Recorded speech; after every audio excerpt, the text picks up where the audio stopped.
اعوذ باللہ من الشیطان اللعین الرجیم بسم اللہ الرحمن الرحیم اللہم صلی علی محمد وعلی محمد۔ السلام علیکم۔ حضرت یعقوب علیہ السلام علیہ السلام ایک برگزیدہ نبی تھے اور بے انتہا صفات حسنہ کا مالک تھے۔ وہ دیگر انبیاء کی طرح معصوم تھے، ان سے گناہوں کا سرزد ہونا ممکن نہ تھا، لیکن ترک اولیٰ کا امکان تھا۔ یہ ظاہر ہے کہ ترک اولیٰ گناہ نہیں، لیکن جس کے رتبے میں ہے سوا اس کے کو سوا مشکل ہے۔ انبیاء ترک اولیٰ پر بھی ابتلا و امتحان میں مبتلا کر دیے جاتے تھے۔ آدم علیہ السلام اسی ترک اولیٰ کی وجہ سے بچ سے نکالے گئے، ابراہیم علیہ السلام آگ میں ڈالے گئے، ایوب علیہ السلام مبتلا مرض کیے گئے۔ حضرت یعقوب علیہ السلام جنہیں مہمان نوازی سے عشق تھا، وہ مہمان کے چہرے کو دیکھ کر خوشی محسوس کرتے تھے، اس کی آمد کو اپنی سعادت سمجھتے تھے۔ ان کا یہ طریقہ وطیرہ تھا کہ روزانہ ایک دمبہ ذبح کرتے تھے اور فقراء و مساکین کو تقسیم کیا کرتے تھے۔ ایک شب جمعہ کو ایک سائل آیا جو روزہ دار بھی تھا، مسافر بھی تھا۔ افطار کا وقت تھا۔ اس نے آواز دی کہ میں مسافر ہوں، روزہ دار بھی ہوں، مجھے کچھ کھانے کو دے دو۔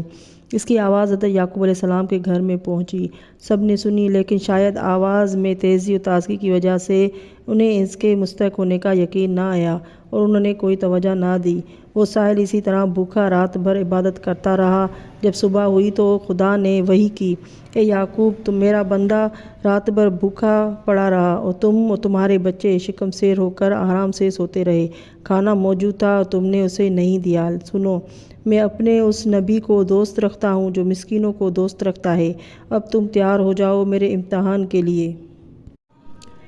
الشرائع میں ہے کہ امام زین العابدین علیہ السلام جمعے کے دن مدینے میں نماز صبح سے فارغ ہو کر نکلے اور اپنے گھر پہنچے تو اپنی کنیز سکینہ سے فرمایا کہ دیکھو، آج جمعے کا دن ہے۔ آج کے دن اس بات کا خاص خیال رکھنا جو سائل دروازے کی طرف سے گزرے اسے سیر کرنا۔ راوی کہتا ہے کہ میں نے کہا کہ مولا، یہ ضروری تو نہیں ہے کہ جو بھی سائل سوال کرے مستحق بھی ہو، یعنی ہر سائل مستحق تو نہیں ہوتا۔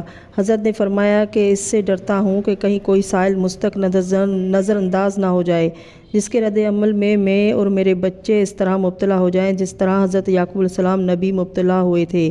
سنو، وہ روزانہ ایک دمبہ ذبح کر کے تصدیق کیا کرتے تھے، اسی میں سے خود بھی کھاتے تھے، ان کے بچے بھی۔ ایک جمعے کے دن شام کے قریب ان کے مکان کی طرف سے ایک مومن مسافر گزرا جو روزہ دار بھی تھا، مستحق بھی تھا، عابد بھی تھا، خدا کی نگاہ میں اس کی منزلت بھی تھی۔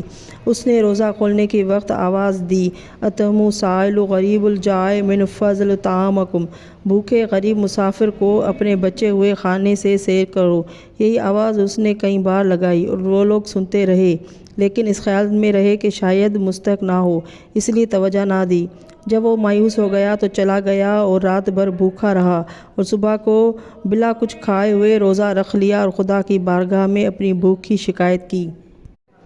پھر خداوند عالم نے اسی رات کی صبح کو یعقوب علیہ السلام کی طرف وحی کی اور ان سے الہام کیا، کہا کہ اے یعقوب، تم نے آج رات میرے ایک بندے خاص کو ذلیل کیا اور یہ ایسی ذلت ہے کہ جس نے تمہیں تمہارے فرزند کو اس کا مستحق بنا دیا ہے کہ میں تم لوگوں کی تادیب کروں۔ یعنی یعقوب علیہ السلام، سنو، میں اپنے اس نبی کو چاہتا ہوں جو میرے غریب مسکین بندوں کو چاہتا ہے، انہیں سیر کرتا ہے، ان کی پشت پناہی کرتا ہے۔ اے یعقوب، میری عقوبت اور ابتلاء دشمنوں سے زیادہ دوستوں پر جلد مؤثر ہوتا ہے۔